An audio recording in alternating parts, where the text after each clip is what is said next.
So, Scott, we've spent a lot of time talking today about Donald Trump, about Canadians not being grateful enough, and, of course, pointing a finger at Mark Carney after he spoke yesterday. I want to get your take on all of this, if you could just kind of wrap it up, because what we do know now, to be fair, with respect to Greenland, which we spent some time talking about yesterday, there does seem to be a deal in the offing. So give me your overall take as to what you did hear from Trump today. Well, let's focus first of all, I guess, on Canada and Carney coming out of Trump. If there was any doubt left that Carney's speech hit the bullseye yesterday, that it was noticed, repeated, and adopted by leaders all around the world yesterday.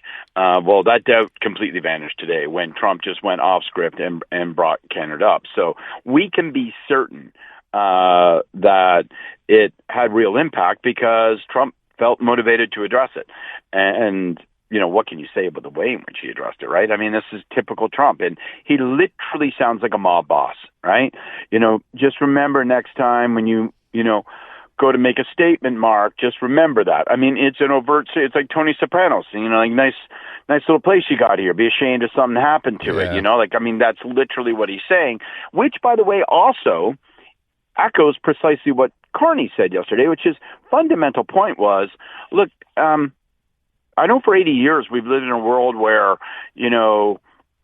America was there for the West. It basically was a benevolent ruler of the West, working with like-minded nations and, and there's like rules and institutions and that's all gone.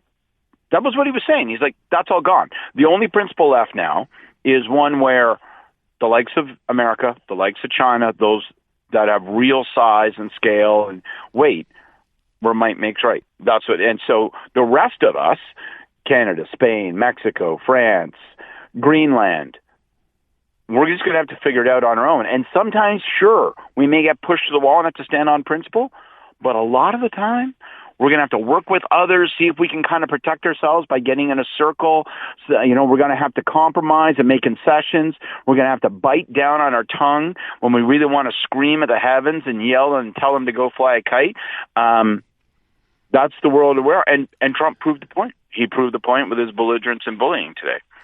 Where does Mark Carney go from here? So obviously, as you mentioned, Scott, the reaction to his speech, and it's been, I think, universally applauded, certainly by other countries, who read them or considered themselves middle countries, as you referred to them yesterday. Where does it go from here? He hasn't commented today. I don't know if he's back in Ottawa or not. What do you think? Can the opposition make any hay here? I think the opposition to be very careful.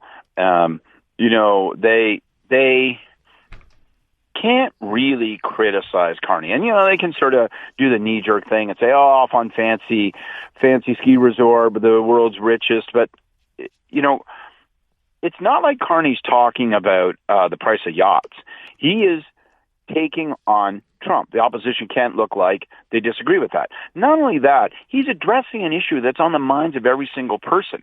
Like if you're in the pharmaceutical industry in Montreal, if you're a worker in an auto plant in Ontario, in Oakville or St. Catharines, you're watching this guy and you're saying, that orange SOB is coming for my job, and therefore you want and expect your prime minister to have a point of view.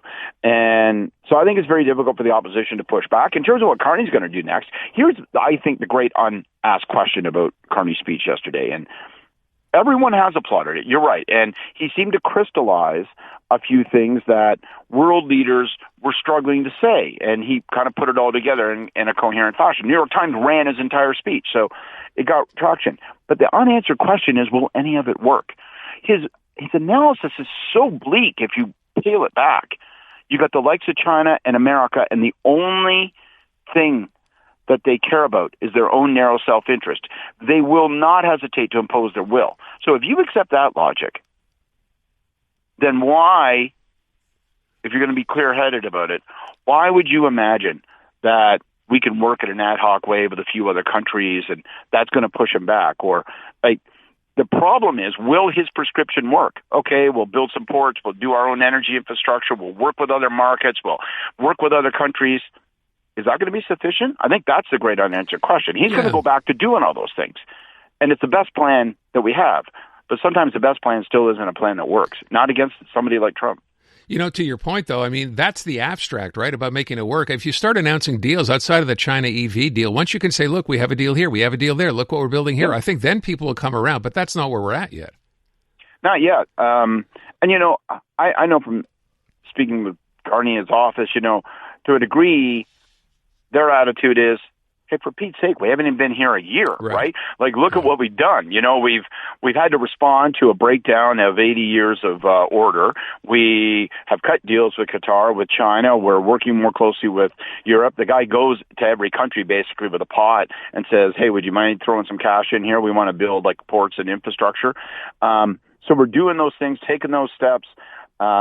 But you're right, it's going to take time, and when you break it down, almost every single one of those things is hard to do, easy to announce.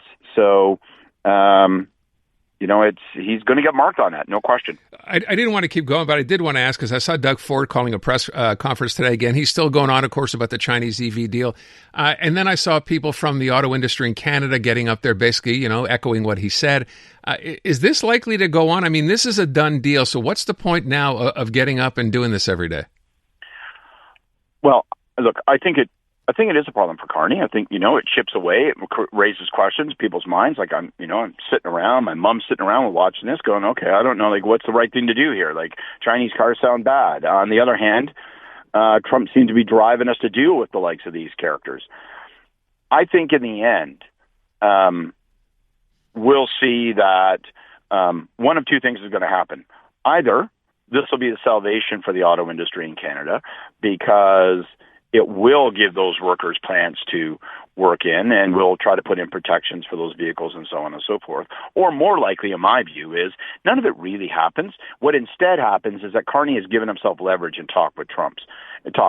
So if Trump says, hey, I don't like that Chinese deal, and Carney says, okay, well, here's the way it works, man. I'm going to lend him 49,000 of those cars, but I can lend him 349,000. I can turn the dial that hard, but I will take that off the table if you quit attacking CUSMA and threatening to tear it up, and if you are willing to work on the auto sector. But if you don't want to work on the auto sector, if you want to make every car in freaking North America more expensive, then I'll bring in a whack of Chinese vehicles that are less expensive and higher quality. And you see how you like that. So he's given himself leverage. He's actually given himself something now he can take off the table. I think that's the game, to be honest. Last thing I want to ask you about is what's happening. Here provincially today, we heard from the premier, who, of course, announced his resignation the other day. He sounded to me today like he's still talking about, look at all the things we've done. It's going to be great. I'm not backing any candidate yet, but, we have a great plan in place. I'm like, dude, did you not read what you said a week ago? You're left. You're not going to be here as premier anymore. Is he not reading the tea leaves? What's going on here? Or is this just to be expected, Scott, from someone, even though he's decided to walk away? This is the nature of these guys, man. You don't build a party from scratch, become premier for 7-8 years, unless you have an irrational, overwhelming sense of self. You want to be premier, you want to be prime minister, that's who you are, that's who you have to be. Regular folks like you and I wake up in the morning with doubts. They don't get those jobs. They don't hold those jobs. So that's what we can expect out of the go. That's what they all do, man. That's what they all do. And they have advisors like me who say, Jesus, man, stop, knock it off with the whole, we got a great plan. People are telling you, if you had a great plan, you wouldn't have to quit because people would be supporting you. Stop. But here's the other thing is that he was running at the pay keys, though. And I think that's interesting. I don't think that Legault is in a position now where he can do his own party any good, but he can do others harm. And I've seen it happen before. Because once those guys are unchained, they go at people like a bandsaw. So I don't think people are going to go, oh my God, he's changing my opinion on CAC. But he might influence people's thoughts on other politicians. So I'm trying to, how's he going to do that? I mean, he took a shot at the PQ, he took a shot at the Liberals today as well, but is that what he does now? That he's no longer going to be the main guy? Absolutely. Okay. I think he says he still has a bully pulpit, and if he says, listen, you cannot trust the pay keys when it comes to dealing with Trump and on the economy, then at some point, maybe that starts to track. I got it. All right, Scott, always appreciate the time. Thank you so much. Unmistakably Canadian. It's the music that raised you.